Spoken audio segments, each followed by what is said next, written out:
あとは任せろ。生かして返すな。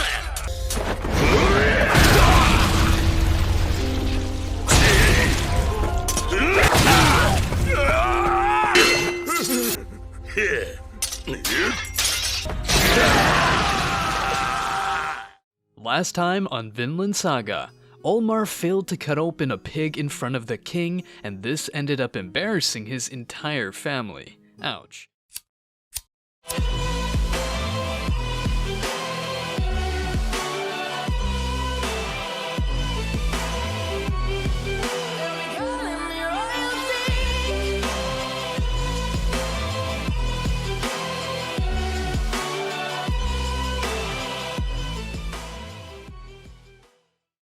A hooded figure arrives with Brod and his crew, intent on delivering the news that Olmar won't be welcomed into the king's guard. Brod and his cohorts struggle to contain their mirth as they know Olmar lacks the skills to handle even a pig.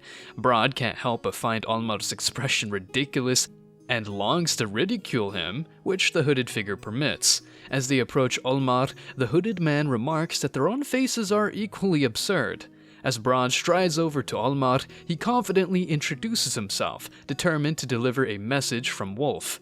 Olmar, resigned to rejection, listens warily, but Brod insists on pressing on, relaying the captain's appraisal of Olmar's sword skills and the areas in which he needs to improve. Olmar braces himself for the bad news, but as Brod and his compatriots dissolve into the fits of laughter, the tension in the air lightens. Brod insists there's nothing regrettable about Olmar's prospects. After all, he lost to a pig. The men's raucous laughter fills the air, punctuated by Brod's playful jabs at Olmar's expense. But the merriment proves too much for Olmar, who bristles with anger and unsheaths his sword. With a warning from Brod and a few deft moves, the situation escalates into a full-fledged battle, with Olmar's rage fueling his attacks on the laughing warriors. Before we continue, take a moment to answer the question of the day. What is the canonical strongest character in all of time? As Thorgil chomps down on his meal, he suddenly hears a ruckus. People are shouting about a 5-on-1 brawl taking place. Brod takes charge and insists that the others leave Olmar to him. After all, it wouldn't look good for 5 men to gang up on someone who can't even handle a pig. Brod proceeds to toy with Olmar, deftly dodging his clumsy swings and pummeling him without even unsheathing his sword. Just then, Thorgil arrives on the scene and orders Olmar to stand up and kill Brod. But Olmar's tears only irk Thorgil, who grabs him and forces him to his feet. He reminds Olmar that in the world of warriors, there are only 2 options when insulted: kill or die. If Olmar cannot bring himself to kill Brod, then he should be prepared to die. Thorgil spurs Olmar on, urging him to imagine the satisfaction of striking down his opponent. At last, Olmar charges at Brod, who suddenly realizes the gravity of the situation and drops his playful demeanor. But before Brod can act, a hooded man shoots a coin into his eye, giving Olmar the opening he needs to strike the fatal blow. Thorgil notices something strange happening to Brod, while the other 4 men draw their swords to defend their honor. Unfazed, Thorgil congratulates his brother and takes control of the situation. He quickly dispatches the 4 men with swift and brutal strokes, while Olmar stands in shock at the sight of the carnage. Upon observing Brod's injured eye, Thorgil speculates that it must have been a stone or some sort of projectile. Just then, Ketil arrives and is taken aback by the sight of the slain king's men. Thorgil assures him that everything is under control, as Olmar was merely defending himself against their insults. Given that they outnumbered Olmar 5-1, it was only fair that Thorgil intervened.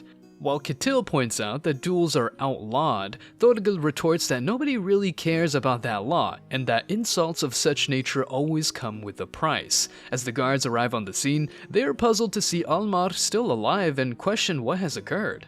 They also notice Ketil and assume he must be a relative. Thorgil introduces himself as a member of the King's Guard and explains that it was a legitimate duel with no wrongdoing involved. However, the guards silence him as dueling has been banned by the king, and they have now insulted him by disregarding his rule.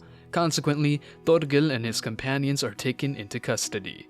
While trying to arrest him, Thorgil cuts the guard's head. He then cuts the fingers of another guard, taking his sword, and proceeds to kill 4 guards. The last guard pulls out his sword, but Thorgil cuts his hand. He tells the guard that he has a question and he isn't a patient man, but if he answers him, he will leave him alive. Thorgil then asks why they allowed Olmar to win. The guard states he doesn't know, but Thorgil stabs him in the eye. Thorgil then asks him why they set up Olmar, and the guard explains it was to arrest Ketil, having him responsible for Olmar killing the king's men. Ketil wonders what he did to deserve this, but the guard explains he just followed orders from Wolf. Ketil feels this is the end as Canute set his eyes on them, but Thorgil grins and states it's the beginning and the enemy is strong. Thorgil then proceeds to laugh. As Canute learns about Ketil's family escaping, Wolf offers an apology, explaining that his men failed to secure his ship. Despite feeling responsible for Thorgil's escape, Wolf confirms that Thorgil is indeed a skilled warrior. Canute acknowledges this and informs Wolf of their plan to punish them, proceeding towards Ketil's farm. Wolf offers to mobilize 32 of his guards along with 70 Jomsvikings from Floki, bringing the total to 102 men. With Floki's arrival in 3 days, they will embark on their mission together. As Canute finds himself in solitude, he suddenly catches a glimpse of Swain's head, causing him to wonder why it's adorned with a grin. Swain promptly chimes in, expressing his delight in seeing his son inherit his own features. While out at sea, Leif reassures Ketil's family that it's safe to emerge from their hiding spots. Soon enough, Thorgil and the rest emerge from their barrels, expressing their gratitude to Leif for his assistance. However, Leif reminds them that their deal was strictly business and he won't help smuggle criminals out of kindness. Despite this, Thorgil assures them that they'll honor their agreement by purchasing all of his cargo for triple its value and handing over the slave, Thorfinn. After calling for Ketil to come out, he stubbornly declines and prefers to stay in his barrel. As for Canute, he doesn't mind Swain's taunts or insults as he remains steadfast in his goal to create a utopia and seek redemption for his lost love. Will he succeed in his goals? Find out on our next recap of Vinland Saga Season 2.